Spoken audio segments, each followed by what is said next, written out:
I'm Carrie Shores-Diller, an architect and co-founder of Inspired ADUs. My name is Joshua Larson. I'm co-founder and principal architect of Inspired ADUs. So why do we call her Millie? We've been doing ADUs since 2007 and 8. We've got over 150 ADUs now, either built or being built.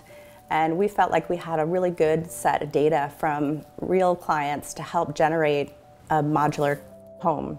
And we are really excited to introduce you to her. Her name is Millie. And Josh and I have done something pretty different from most of our competitors. We are kind of really pushing the true nature of modular. Millie is made up of 3 pieces, kind of an office, a bedroom, bathroom module, and then a living room, kitchen module. And you can put those together in multiple configurations. We really looked at our clients' typical backyards, what the challenges were when we were creating a site plan and how to orient everything. The simplest way to do a modular unit is to do a long skinny bar, keep it as narrow as possible. Josh and I took a really different approach in that we wanted to push the extent of modular building, as far as we could. So how wide can we go? Because we want to create a really livable, beautiful home for someone. We've spent a lot of time aligning windows and doors so that we can simply pull these 2 modules together. This window becomes a door, and we can connect these 2 modules in a linear fashion. We can also rotate the modules and put them together in this orientation to create an L shape. If you have extra space, we can bring in the bonus module and add a little home office or bedroom off of the living room. Through the years, we've come against different properties that have different, important pieces to clients. By having our modulars be able to be either linear or L shape or a T shape, the likelihood of us coming up with something that can fit really well in your backyard around a heritage tree, or either turning into an L shape so we can give them a little more privacy to the resident of the ADU. That was our real driving factor of how we approached developing the modular. Millie is really unique because whether you're inside or outside, mostly inside, and you turn every corner, you have a view into the yard. So you really have a connection to the backyard and to the main house, and you feel like you're part of your community, your family.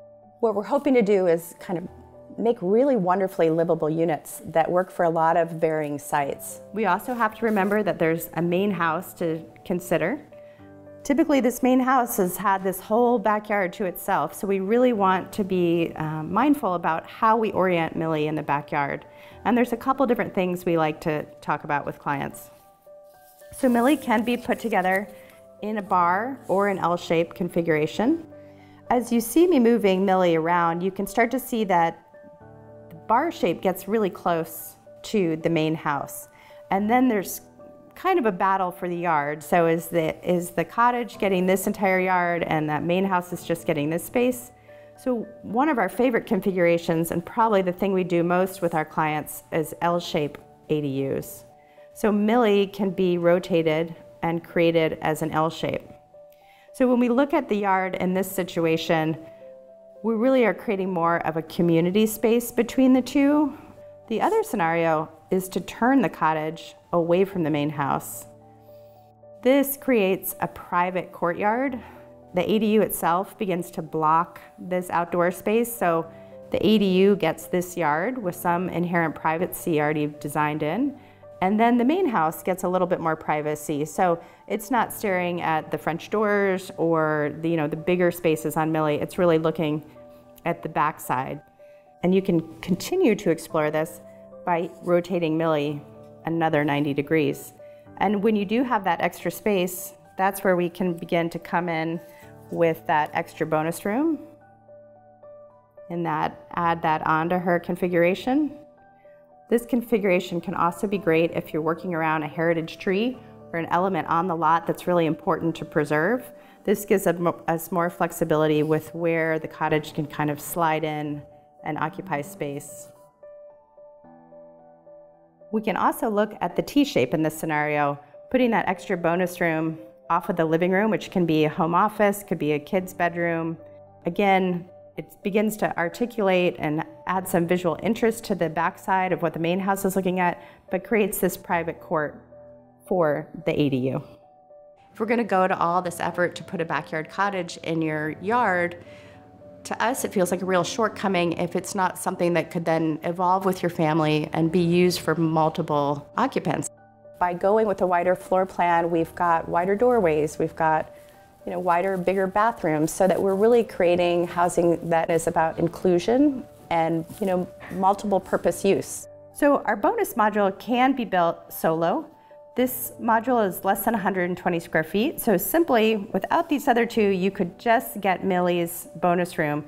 This can be a home office, it can be just that extra little space or escape, workout room. It will not have running water, but it can be air conditioned and heated, and it can also have power. Similarly, you can use the bedroom bathroom module as a studio. We simply add a kitchenette outside of the bathroom area, and this can be our smallest Millie studio. If you've got that a little bit extra room, we can slide on the bonus room to the studio, move the bed into the bonus room with a dressing area, and then you can have a true designated living room space with the kitchenette again across from the bathroom area. This is the smallest way to get Millie, and I think this is a great way to get an efficient studio using the modular. By just being thoughtful and mindful of how we approach the design of these ADUs, we're hoping to create a really value add in your backyard. So we're trying to develop housing that keeps people independent. So we're incorporating curbless showers, zero threshold entry doors, wider spaces, wider doorways. We really feel like this is just better design. A lot of people call it universal design, so it's designed for people to be easily used, easily understood, more tolerant. These are the principles we've incorporated when we sat down to work on Millie. We have pushed the limits of what we can put on a truck and navigate the highways of California. And when we got into multi-generational living and adding a backyard cottage, for he and I, it was about where would our parents be? How would they help with childcare? And then how would we help with them later? And Millie just has taken on a really fun persona. She's got multiple roof lines. With the way you can put her together in different configurations, she has different looks. We can have different interior packages, different exterior finishes. And by giving her the name Millie, we hope people really can see themselves there. They can connect to her. They can see her personality that comes through. She just arrived in the Bay Area not too long ago, and we're just thrilled to meet her in person, and we hope you are too.